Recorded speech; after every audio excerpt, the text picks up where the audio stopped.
Welcome to the Livable Cities interview series, where we engage in insightful conversations with global changemakers.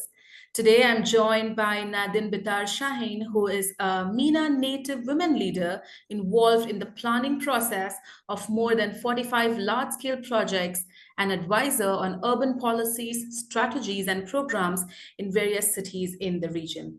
Nadin also sits on our advisory board for Livable Cities, taking place from 26th to 28th of November at the Dubai World Trade Center. Nadin, what an absolute pleasure to have you here with us. Thank you, Ranju, and it's an honor to be among brilliant colleagues taking this series on. Absolutely. It's an honor for us as well. So I'm really delighted to be having this conversation with you, Nadin. So shall we just go into some really interesting questions that I have prepared here for our interview to shape up and obviously to drive our conversation today. Now, as we all know, urbanization has continued to accelerate across the Middle East and North Africa. And obviously, city leaders are facing the critical challenges of transforming the urban landscape to meet the demands of the future. Keeping this in mind, how do you think can city leaders balance priorities to enable inclusive and green growth in MENA cities for 2030 and beyond? Okay, Ranju, I work in cities and I'm an urban planner by heart. So for me, the first one is we need to integrate sustainability into urban planning processes and making sure that from the outset, the urban development projects ensure both environmental and social benefits. But also we need to talk about equitable access, how we can include communities to have access to affordable housing and making sure that we have the social infrastructure like education and essential services that would promote that. And while we're doing this, we need to make sure that we involve local businesses, local communities, local NGOs. So our growth will not only will be more inclusive, but we can cater to diverse needs. And of course, two main elements can help us. Smart city technologies can help us to sustainability and policy. If we regularly assess and adjust our policies, we can really make sure they are effective and inclusive over time. Very interesting response there. And then I think it also leads me to my next question, and it comes in a very right time, it's in your perspective, what are some of these key enablers that help in transforming cities in the region to be more sustainable and resilient? And I think it also ties in your point about inclusivity and green growth. Yes, of course, because as you know, our cities in the MENA region are very vulnerable to the climate impact. And we really need to make sure how the sustainability agenda and the resilience agenda coincide together to create these entryways and pathways. I think the first one would be resilient infrastructure, because extreme weather events and climate-related stresses affect really our infrastructure, as we have seen in the past months in multiple cities around the MENA region, but also making sure that our energy systems are redundant to these weather conditions. Technology can help us a lot in terms of thinking of innovation like analytics and data in order to understand where are the areas to focus on when it comes to urban resilience. Yeah. But this, we cannot do it only by the government. We need public-private partnership, private sector companies and research institutions, because they have so much resources and expertise we can leverage. Innovation cannot happen only with one party. And education and the community are have much more bigger to play if we raise the awareness and making sure they encourage these initiatives and integrate the climate resilience factors into their everyday life. But let me end with something very important. As an urban planner, but also as someone who's a top voice in sustainable development, climate resilience needs to be a planning process, a policy making process that also takes current and future environmental challenges.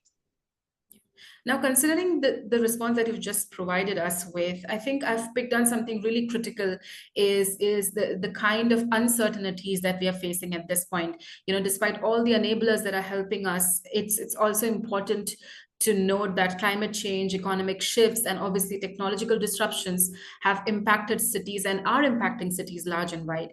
What, according to you, are some of the tools and ways in which city leaders can actually respond to these uncertainties? The first one is our policy-making process. It needs to be adaptable, it needs to be flexible, so policies can adjust to new informations and new technologies, and that strategies remain really relevant. And that needs to be done through collaboration with experts from multiple disciplines, climate scientists, economists, technologists. So we can have multidisciplinary strategies that address not only complex challenges, but also evolving challenges. And this is where pilot projects can help us understand how we can test also the new technologies, and we can leverage innovation so we can have some lessons and outcomes. But that innovation process needs data, and this is where investing in the monitoring system, SDG localization, for example, is one of these monitoring systems that if monitored on a good dashboard can give us some proactive management and adaptation. Last but not least, of course, contingency plans, but everything related to climate change, economic shifts, or technological disruptions can be a feeder into this contingency plan on a city risk management framework. Yeah, and on that, I think it's also important to note how you mentioned about strategies. There is also a role that policies play, in this regard. So I think it would be interesting to learn from you on how you think can city leaders and even mayors, enhance the livability of cities in the region while also helping meet the SDGs under United Nations. Such an important question, Ranju, because at the end of the day, we need action. It's not only policy and strategy, but action on the ground. So the more we have policies on the Agenda 2030 that actually enhance livability, but also tackle resilience and sustainability, we are on the right track. I have some of these suggestions. They are not the whole boil, but they have been identified by multiple reports and multiple studies as good entryway. And the first one is the built environment, the buildings, green how we can actually enhance our standards and regulation, not only to promote energy efficiency and environmentally friendly construction practices, but also to provide incentives for the private sector and the private development community to enhance sustainability in urban development. The second entryway that is talked about a lot is public transport. We have seen cities like Dubai, Riyadh, everyone is talking about multimodal mobility plans. And this is so important as we also want to have more proximity, the 15-minute city, the 10-minute city, 20-minute city, 1-minute city even. But for us to do that, we need to really make sure that we have the right strategies and the right policies in place. So our policies all together decrease reliance on private partnership, decrease pollution, and improve accessibility. Affordable housing is of this equation. When we have housing next to jobs, when we have housing that is affordable, when we have housing that or resident that is next to transport nodes into transit-oriented development, that would also allow us to actually make sure that these plans come to place. And social infrastructure is so important in that aspect, because social equity initiatives that actually promote economic opportunities for multiple income groups and also to enhance entrepreneurship strategies will help these cities.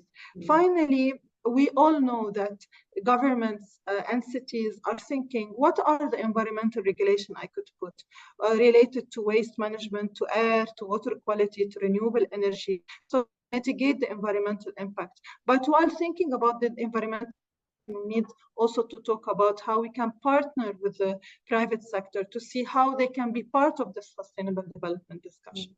Absolutely. And touching on your points about, policy changes, strategies and new strategies that needs to be involved, all of this comes to play when collaboration is it's at the utmost level of the ecosystem itself, which is why I think it's very crucial to understand what are some of the measures that we can adopt for this interdisciplinary approach in road mapping plans for not just MENA cities, but cities across the world, to make them more sustainable, resilient, and livable. Yes. I think the first one, we need to talk about platforms. Do we have a platform for the community engagement? Do we have a platform for private sector? Do we have platform SME? Do we have platform for entrepreneurs? Because these collaborative platforms, these workshops, these committees that bringing together these different experts but different discipline can help us share knowledge and have more deeper integrated solution. Of course, academia has a very big role to play, especially if we talk about think tanks and how we can do joint research initiatives between the academic, the private sector, and the government to promote knowledge around urban planning and sustainability. But also, are we having task forces that are cross-sectoral? Because cross-sectoral task forces, including representatives from different sectors, can address the complex urban challenges and cater for multiple perspectives for a holistic solution. These diverse expertise can help us make sure that our urban planning processes have from the environmental sphere, from the social sphere, from also climate finance sphere, because at the end of the day, this culture of collaboration, of interdisciplinary collaboration needs shared goals, and these shared goals needs to be part of a city vision budget, and that's so important. Absolutely. Well, thank you so much, Nadine, for joining us today. I think these are some great insights. And obviously, I know for a fact that our viewers will be really excited to hear more about these amazing topics and all the changes that are leading us to have more resilient and livable cities in the future at the LiveableCitiesX Summit. So thank you once again for such great insights. And I look forward to seeing you at the summit. Thank you, Ranju, and I hope that LiveableX will be one of these collaborative forums that will organize roundtable discussions for businesses, for industry leaders, for city makers, for all stakeholders, so they can align their joint strategies for urban sustainability. Absolutely. We are really thrilled and looking forward to the summit and the event itself. And obviously, we can't contain the excitement anymore.